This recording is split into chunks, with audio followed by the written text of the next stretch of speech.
उज्जैन में विक्रमोत्सव के तहत विक्रमादित्य का न्याय वैचारिक समागम का उद्घाटन सीएम डॉक्टर मोहन यादव ने किया। देखी लाइव तस्वीरें।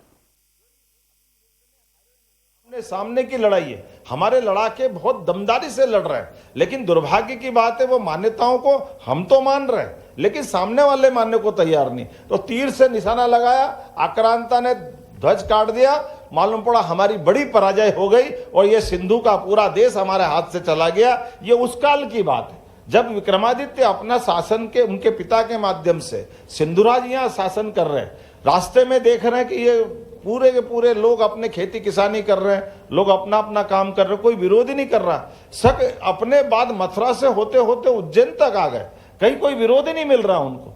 लेकिन ये बात भी सही है, उनकी आक्रांता जब वो आ रहे हैं तो आते हुए किसी महिला का सिर काट रहे हैं, किसी बच्चे को मार करके भाले के ऊपर लटका करके हिलाते डुलाते आ रहे हैं, तो पूरा गांव द्रवित हो रहा है। लेकिन ये जो हमारे संस्कार है कि इनसे संघर्ष करने के लिए केवल सेना ही जवाबदार है। ये जो कमजोरी उस काल की थी, इन सारी कमजोरियों के कारण से उज्जैन तक, पूरा उज्जैन उस समय 16 महाजनपद में से, अर्थात हमारे राज्य के रूप में ये बड़ा राज्य था उज्जैन, जिसको अवंती राज्य बोलते हैं। ऐसे में सारी सुव्यवस्था ध्वस्त हो गई।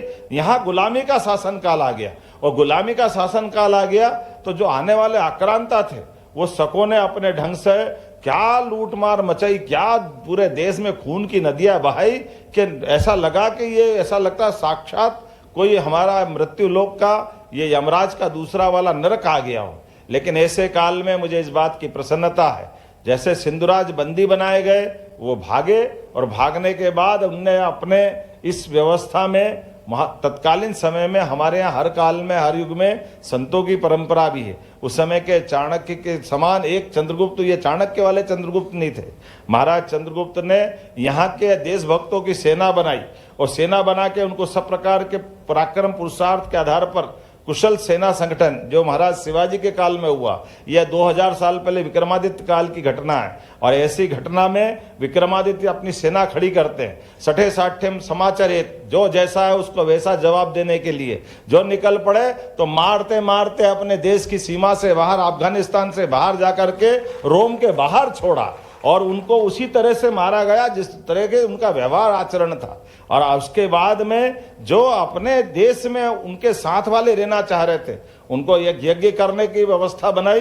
कि आपको अगर यहाँ रहना है तो यहाँ की जीवन शैली सीखना पड़ेगी, यहाँ के लोगों के साथ उस तरह से रहना पड़ेगा और फिर भी घनी आबादी में नहीं बसाया जाएगा। आपको अलग जैसे 10,000 लोगों में 10 लोग बसा दें तो अपने आप पता ही नहीं चलेगा कहाँ गए। इस तरह की व्यवस्थाओं को बनाने के बाद विक्रमादित्य ने केवल 13 साल की उम्र में जो पराक्रम दिया, ये दुनिया का एक अद्भुत पराक्रम था। लेकिन उससे बड़ा काम उनने जो चालू किया, जिसके लिए हमारी आज की ये गोष्ठी चालू होती, उनने अपने पास वो सारे लोग जुटाने का प्रयास किया जिसके कारण से शासन व्यवस्था में ये जो भविष्य के दृष्टि से सुशासन की मार्ग निकल करके आए, सुशासन की राह बने। तो ऐसे में महाकवि कालिदास को कश्मीर से लेकर के आए, ये अद्भुत साहित्यकार थे, ये यहाँ के नहीं थे लेकिन कश्मीर से उनको बुला करके यहाँ इकट्ठा किया गया। एक एक करके जो ऐसी अच्छी प्रतिभा, जैसे हम मान के चलते कि आज की स्थिति में तालिबान का शासन है अफगानिस्तान में, भारत ने मान्यता नहीं दी,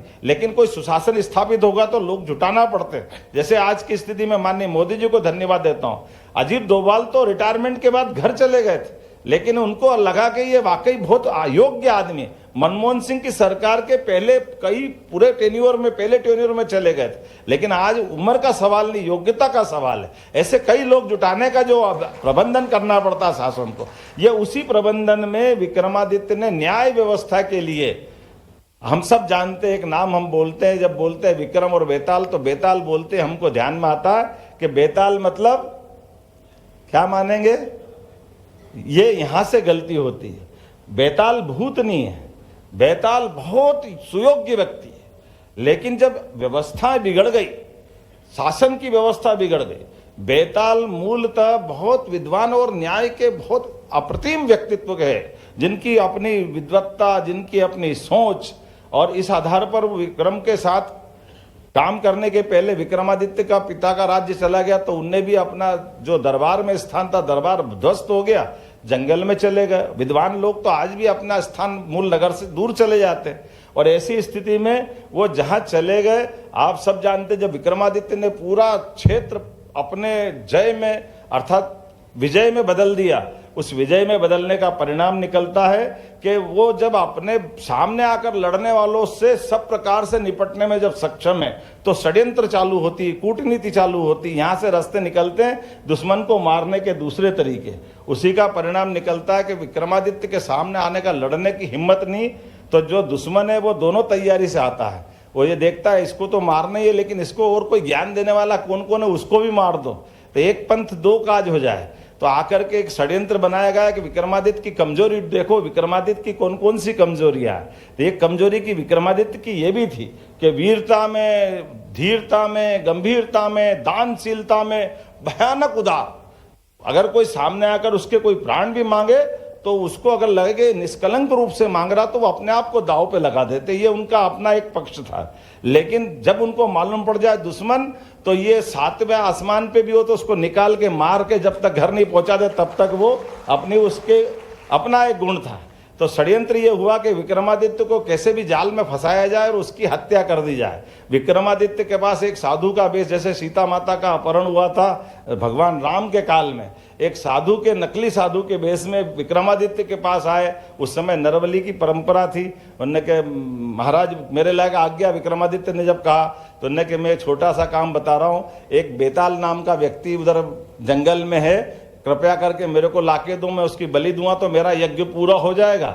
अब इसमें उस जो आया था वो एक गुप्तचर था, चालाक था। उसने कहा इधर बेताल भी मर जाएगा, विक्रमादित्य भी मर जाएगा। तो उनने विक्रमादित्य को काम पकड़ा दिया कि बेताल को पकड़ के लाओ और मेरे को उसके सामने आप मेरे को दो तो मैं उसकी बलि चढ़ाऊंगा, उससे मेरा यज्ञ पूरा हो जाएगा। बेताल ने कहा इसमें क्या बड़ी बात, मैं तो सबकी इच्छा पूर्ति करता हूँ। बेताल निकल पड़े, बेताल गए, बेताल नहीं विक्रमादित्य निकल पड़े। विक्रमादित्य उस बेताल के पास जाते कि चलो आपको, बोले कहाँ चलना, बोले मुझे एक महाराज को भेंट करना है, मेरे को एक काम दिया है। अब बेताल पहली बार विक्रमादित्य के बारे में सुन तो चुका है, लेकिन मिला पहली बार है। अब ये हमने सबने सुना, वो चंदा मामा में कहानी सुनते सुनते हजारों लाखों कहानी हो गई, पता ही नहीं चलता वो हनुमान जी की पूंछ की तरह कहाँ खत्म होती। लेकिन वो कहानी केवल 25 है विक्रमादित्य और बेताल की। उस 25 कहानी के पीछे भाव है, बेताल एक एक करके हर बार नए नए प्रश्न उछाल करके उसकी परीक्षा लेता जा रहा है। बेताल विक्रमादित्य की इसमें बुद्धिमत्ता कैसी है, उन सारे प्रश्नों के उत्तर देखने के बाद अंततः वो 25वीं बार अपनी इस बात को, जब तक नया नया काम बता करके बेताल को बार बार अपने सामने से विक्रमादित्य को हटाने का मौका मिलता है, और पीछे पीछे बेताल अपनी बुद्धिमत्ता से पूरी बात मालूम कर लेता है कि विक्रमादित्य पीछे क्यों पड़ा, ये कहाँ ले जाना चाहता है। और इस बात को जब वो जानकारी मिल जाती है, तब बेताल कहता है विक्रमादित्य मैं तेरे साथ चलने को तैयार हूं, मैं तेरे से प्रसन्न हूं, लेकिन तू मुझे ले जाना कहाँ चाहता है, तेरे को पूरी बात मालूम है क्या। विक्रमादित्य कहता मुझे कुछ मालूम नहीं है। उस महाराज ने कहा तो मैं आपको बलि देने के लिए ले जा रहा हूँ। तो उन्होंने कहा सुनो, वो जो भी है उसकी सही बात बता देता है। वो कहता है वो गलत आदमी है और तुम्हारे माध्यम से मेरी और तुम्हारी दोनों की हत्या करना चाहता है। अब हम सब जानते हैं विक्रमादित्य को अगर षड्यंत्र मालूम पड़ जाए तो फिर विक्रमादित्य काय का विक्रमादित्य। सही एक बताना भी चाहूंगा कि विक्रमादित्य का मूल नाम विक्रमादित्य है ही नहीं, उनका मूल नाम है सहसांक। और ये विक्रम का उपाधि उनको इसीलिए मिली है कि जो उल्टे क्रम को सुक्रम में बदल दे वो विक्रम होता है, इसलिए उनको विक्रम की उपाधि मिली। और आदित्य मतलब सूर्य के समान, तो विक्रमादित्य ये उपाधि है। विक्रमादित्य को जैसी घटना मालूम पड़ती है, उन्होंने कहा ठीक है अब चलो मेरे साथ। तो बोले मेरे को एक, विक्रमादित्य को बेताल पूरी तरीके बता देता, तुम मेरे को हाथ पांव बांध के ले जाओ, उसके सामने पटक देना बगैर संकोच के। उन्होंने कहा महाराज ये लिया है, भेंट संभालो, फिर क्या करना है। तो बोले वो कहेगा कि मैं, हमारे यहाँ पद्धति, साधु जब तक कोई प्रणाम नहीं करे वो उसकी दक्षिणा नहीं लेते हैं। तो ये जो तरीका हमारा है पद्धति का, तो उन्होंने कहा वो मेरे पास जब तुम लेके जाओगे, वो क्या तुम ये ले आया, तो वो कहेगा मैं ऐसे नहीं लेता, तुम प्रणाम करो।